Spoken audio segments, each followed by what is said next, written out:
Monsieur le Président, autant pour moi, excusez-moi.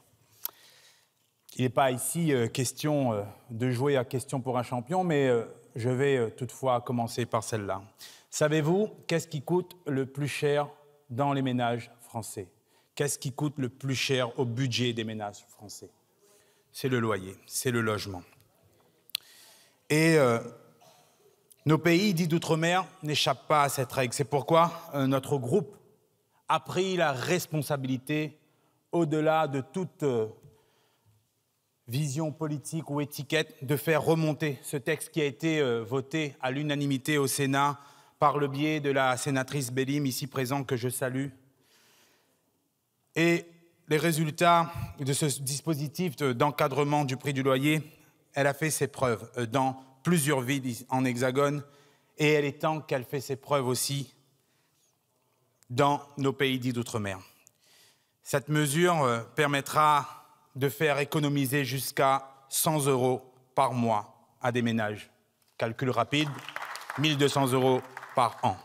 Cela fait 10 ans que nous attendons l'application de cette loi ALUR dans nos pays dits d'outre-mer, et le décret du 25 août 2023 a intégré de nouvelles villes comme Saint-Denis de la Réunion ou encore Rennes en zone tendue. Mais le délai pour candidater au dispositif de l'encadrement du loyer prévu par l'article 140 de la loi Elan a expiré avant même que nous puissions y prétendre. Les collègues, chez nous, tous les voyants sont au rouge. Nous avons 70% des ménages réunionnais qui sont éligibles au logement social, voire très social. Nous avons plus de 50 000 demandes de logement social en attente. Des loyers qui augmentent de 35% en moyenne, 320 000 Réunionnais qui vivent en dessous du seuil de pauvreté, plus de 143 000 personnes qui sont mal logées. Et sur l'ensemble des DROM, ce chiffre atteint même 600 000 personnes.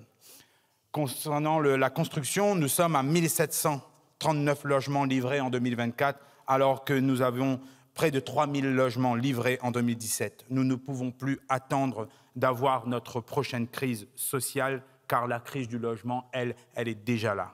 L'encadrement des loyers, ce n'est pas une question technique, c'est une nécessité pour les milliers de personnes qui attendent de pouvoir se loger, mais aussi de pouvoir payer un loyer, un logement, sans se priver par rapport à d'autres dépenses tout aussi importantes. L'encadrement ne vient pas bloquer les prix pour les petits propriétaires, puisque naturellement, les loyers évoluent, mais elle viendra simplement limiter sur le long terme des hausses qui seraient décorrélées du pouvoir de vivre des locataires modestes. Elle viendra prévenir contre des hausses brutales sans raison réelle. L'encadrement des loyers, ce n'est pas une question technique, c'est une mesure de justice sociale.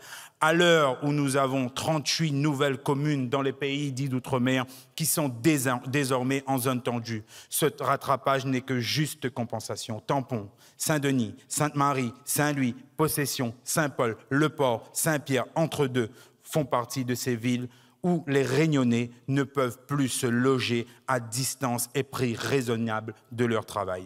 Adopter cette proposition de loi, ce n'est pas une mesure futile, mais bel et bien une mesure nécessaire qui contribuera à renforcer notre pouvoir de vivre. Comment pourrait-on justifier des loyers à 1 200 € pour un T1, un T2 pour des familles monoparentales? Est-ce entendable? Est-ce raisonnable? Et je me souviens de cette mère de famille qui m'avait appelé, qui m'avait interpellé parce qu'elle avait vu son propriétaire mettre fin à son bail après 12 ans. Pourquoi? Parce qu'il y avait eu, ce propriétaire, une proposition d'un groupe de jeunes kinés qui venaient d'arriver sur l'île, prêts à vivre en coloc, et du coup, possibilité pour eux de louer beaucoup plus cher que cette mère de famille. Ce comportement n'est pas rare chez nous. Et cela prouve que l'union ne fait pas toujours la force, puisqu'elle laisse une mère de famille et ses 3 enfants sans toit. Cette solution ne prétend pas être parfaite, mais elle aura le mérite de limiter le prix des loyers exorbitants et intolérables pour des ménages ultramarins. Et la Fondation pour le logement des défavorisés a constaté le dépassement de loyer en moyenne de 194 €, soit une perte de près de 2 400 € par an et par famille. Mes chers collègues, voilà pourquoi il faut agir. Il faut agir pour économiser jusqu'à 1 200 €, pour faire économiser jusqu'à 1 200 € aux ménages. Agir pour les jeunes actifs, les étudiants précaires. Agir pour la cohésion sociale. Agir contre la spéculation immobilière et les expulsions des ménages des villes les plus modestes.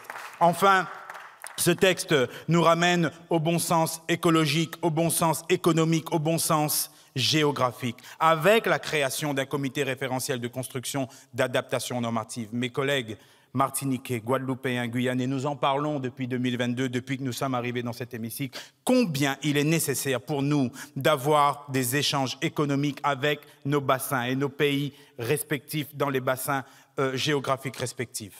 Pour cela, il faut que les normes soient adaptées à notre climat, à notre réalité et nos besoins. Parce que non, nous qui sommes si souvent définis comme ultramarins, nous ne sommes pas géographiquement des Européens. Nous sommes des Sud-Africains, nous sommes des Sud-Américains, nous sommes des Caribéens. Alors il est temps pour nous d'avoir des échanges solides avec les pays voisins. Il est ici de question de logique géographique. Alors mes chers collègues, par respect pour le pays dit d'outre-mer, il nous faut avoir le droit d'encadrer le loyer, avoir le droit d'adapter les normes.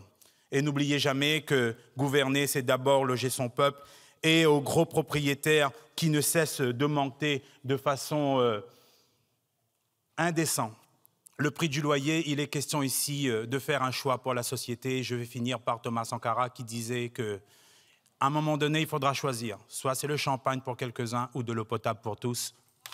Vous avez compris quel est le nôtre. Je vous remercie.